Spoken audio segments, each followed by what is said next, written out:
In one word, he's a courageous guy. And courageous and unique. There's not one word there. Maybe you can combine those. Enthusiastic and I guess driven would be the other one, although I could go on and on and on because those words don't even scratch the surface, really. It's like enthusiasm and drive to the nth degree. I'll tell you what, he is one free spirit.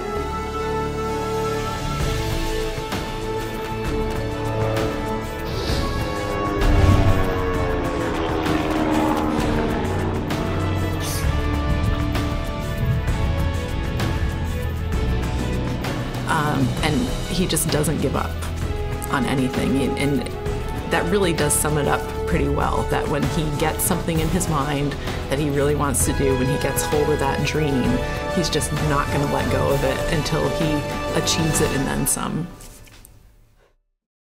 What started Dan Marcotte Air Shows was the love of entertaining people. I've always entertained, I think, whether it was with stock cars or music or anything that I did. I think I had an innate ability to connect with a crowd of people, and I never really minded being on the spot.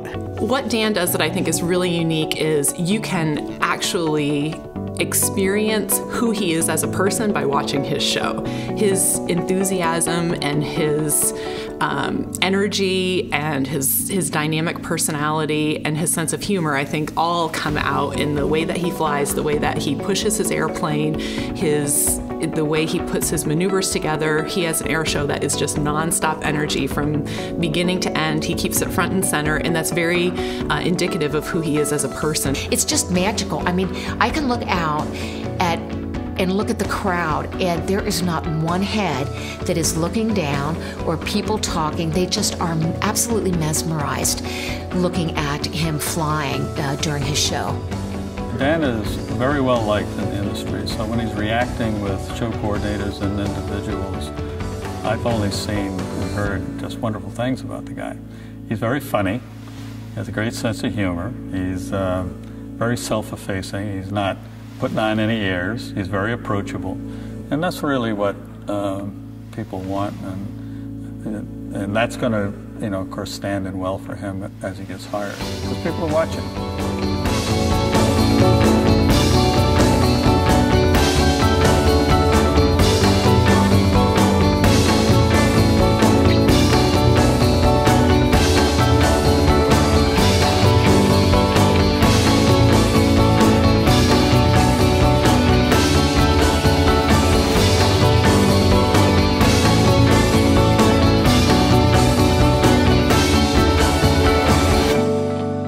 I'd like to think that some of my strengths as a pilot are the fact that I've always had very modest equipment.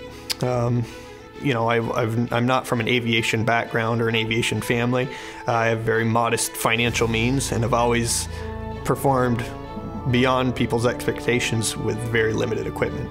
And I think that's what makes my performance special. I perform with an airplane that's would be regularly thought of on the air show circuit as probably underpowered. It's a 4-cylinder airplane,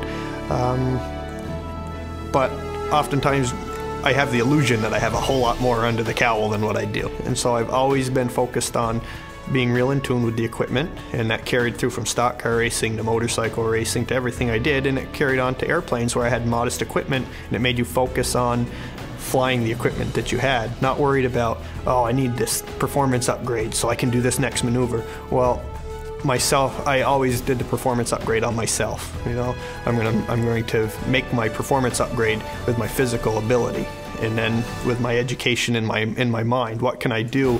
How can I feel what the airplane's doing and make it do what I want it to do with what I've got? The airplane stays the same, and you change yourself. I've found a good match with this ultimate biplane.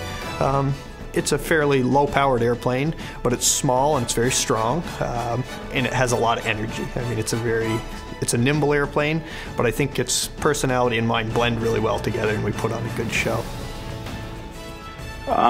Two things about Dan that intrigue me very much so. The first one is his knowledge of mechanics. He is one of the greatest mechanics that I've met in aviation in my time. He's a true mechanic. He's hands-on.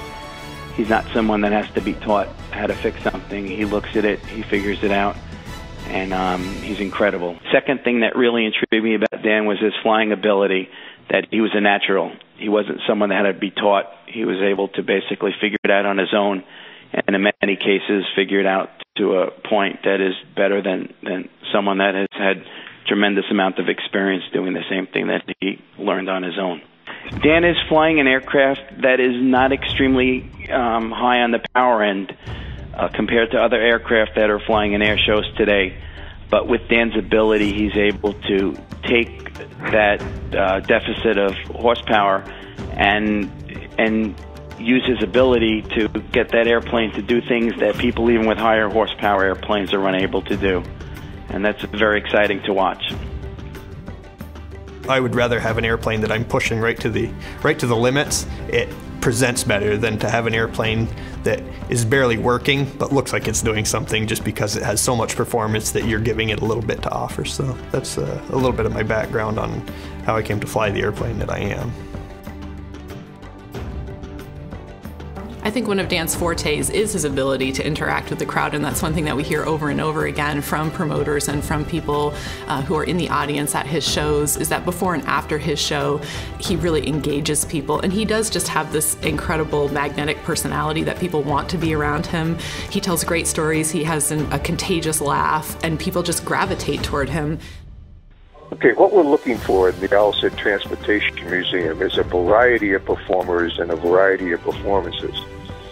We use World War II aircraft, we use World War I aircraft, and we're also looking for high-energy aerobatic acts, and that's what Dan does.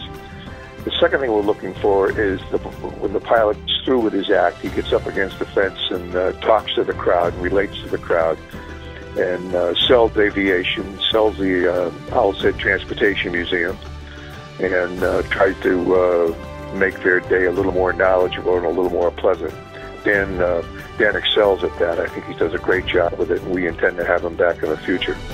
Extremely well organized, knows what he's doing, does have his I's dotted, T's crossed, and from there, you know, we talked about how we would orchestrate the event and making sure that it was safe and that the air piece was all taken care of, because I don't know anything about that, and he really made sure that I felt comfortable that the city would be, you know, that it was very well organized and well received. And wow, when that show came about, the crowd really went wild. I mean, they really loved the air show, the music that went with it, and it has become an annual event now that everyone looks forward to. I mean, we've got families that come down early because they really want to see that air show piece of it. Little kids that raise their hand, they go, "Oh, Mom, Dad, look at the airplane." You know, it's just really magical.